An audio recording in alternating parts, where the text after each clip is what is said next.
Hello and welcome to Book Brag. I am here today with my co-author Wendy Walker, and we are thrilled to welcome Hannah Mary McKinnon, who is the internationally best-selling author of Sister Dear and You Will Remember Me, which is out today.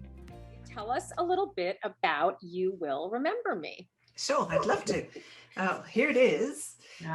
So You Will Remember Me is another psychological thriller that features a man who wakes up on a beach who doesn't know who he is or where he is or how he got there.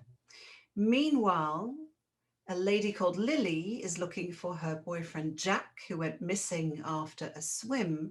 And another young woman called Maya is searching for her estranged brother, who disappeared 2 years before. But is the man from the beach Jack, Ash, both, or neither? And that's all I'm saying. Well, you know I love this book. I was lucky enough to get an early read. Just why don't you tell us a little bit about where the idea for it came from? Sure.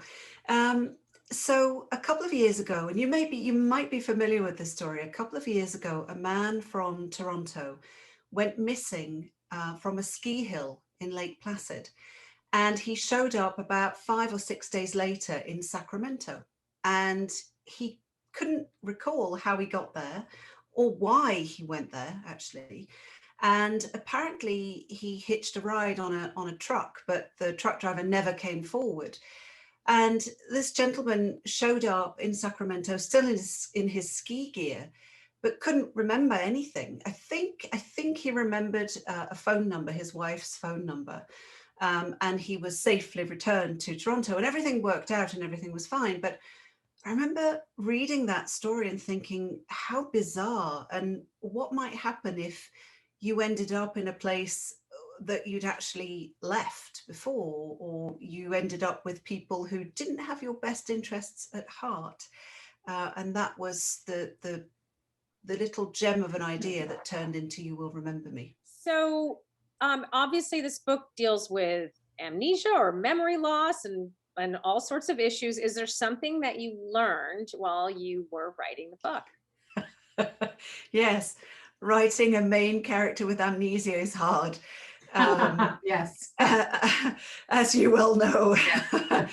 Lynn, and I plotted the book like I'm a very methodical plotter, but when I'd plotted it all out and I was raring to go, and I started writing the point of view character who has amnesia, it hit me all of a sudden that I can't give him any backstory. He can't have a memory. He can't recall anything. And you can't have scene after scene of people sitting him down saying, okay, let me tell you all about your past, because it would be boring. So I learned that is really hard. And as far as I'm concerned, it's author achievement unlocked, and I probably won't do it again. So now we like to ask you to brag a little bit. It's why we call it Book Brag. And this is where you get to share your favorite or most interesting review to date that you'd like to tell us about. So sure. Unashamedly brag. Okay, I'd love to. So this was from Candice on Goodreads. And she says, full disclosure, I love the way Hannah Mary McKinnon crafts a story. Huge fan of the entirely devious way that Hannah folds twists into her stories in a way that you really, truly don't see coming. I don't think the woman has written a book I didn't love entirely. Yay, Candice. And I love that. I think that's a brilliant review. So what is one thing that you hope readers will take away from this novel? Honestly, what I really hope when anybody reads any of my novels is that they close the book and they think that was time well spent. Mm. That is my goal. It's to entertain somebody for however many hours they read or listen to the book, and that they enjoyed the story. And hopefully they'll still think about the characters a couple of days, weeks, maybe even a few months later, and they'll remember them and think, oh, that was twisty. That's my aim. So now it's time for the lightning round, and where we'll ask you some quick questions and give readers a little bit more of a view into your personality. Wendy, can it start? So, are you an introvert or an extrovert? Depends on the situation, both. Extrovert when it comes to my work, but if you put me at a birthday party and it's my birthday, I don't like being the center of attention. It's really weird. If it's about my work, that's fine. If it's about me, other than this, of course, this is fine. Right. Then I'm a bit less comfortable. Favorite cocktail?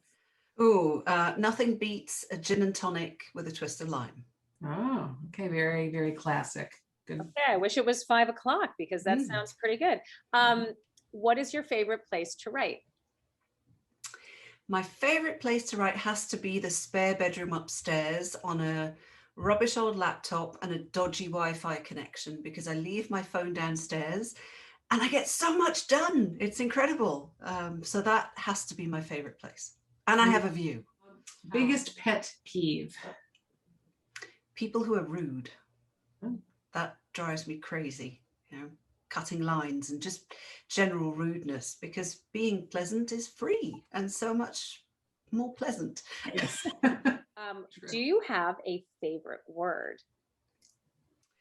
Flip-flop is my favorite word. And I don't know why, it just sounds funny. It's just flip-flop. It's just fun to say. I think that's what it is. What are you currently binge watching? Younger. I'm a bit isn't behind that for so the times. good? Yes, I love that show. It's hilarious. It's so funny. So and because it's set in the publishing world, it really resonates. A book you read in one night?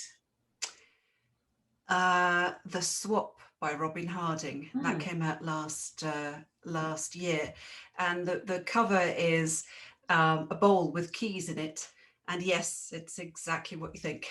Yeah. Okay. It's good. I read it. Is there a book that you wish you'd written? Well, there's Gone Girl, of course, which is utopia, but also Recipe for a Perfect Wife by Karma Brown. I remember reading that about a year ago and putting it down and thinking, dang it, I wish I'd written that. It was so clever. Dual timeline. It was amazing. I really, really enjoyed that one too. Celebrity crush? Kit Harington from Game of Thrones. Yeah, so we'd binge watched Game of Thrones, Rob, my husband and I, and this is going to be a spoiler. Something happens to Jon Snow, Kit Harington, that made my husband very happy, because he was not necessarily any longer in the show, and then perhaps he was. And now when Kit Harington made a reappearance, Rob was a little bit sad, because I would just swoon at the TV whenever he was on the screen. I can't help it. He's just pretty. Yeah. Okay, so if you had to be something other than a writer, what would it be? Another profession? Oh gosh, I think when I was younger, I wanted to be a policeman or a policewoman or a lawyer. But I think now that and I did neither. I was in recruitment. I think now if I were to change professions, I would still do something in publishing. It would have to be in the publishing world. I think I'm too entrenched to leave the world of publishing now. I'd have to do something in this area. But I hope I'll just continue to write books. That's the plan. Of course. I have no doubt. Yes. And finally, what fictional character would you most like to have dinner with? Jon Snow? I know who that's going to be. Yes. Right. He's a bit young for me, so I'll have to pass on Jon Snow. No, actually, I would love to have dinner with Josh from Her Secret Son, one of my books, to A, apologize, and B, make sure he's okay, because I put him through hell and I still feel bad about it. He's okay. Well, this has been so much fun. Thank you for joining us. Yes. You Will Remember Me is out today on all formats, wherever books are sold, and everyone should run out and get a copy, or stay in and order a copy, or download a copy, but get your hands on it somehow. And do you want to just tell people where they can connect with you on social media or a website or both? Sure. So my website is Hannah Mary McKinnon, which is also my Instagram and Facebook. And on Twitter, it's Hannah M. McKinnon, because Mary was just a touch too long. Well, congratulations on the launch. And, thank you. Yes, we'll look forward to see what you come up with next. Thank you very much. Thanks. Bye. Bye.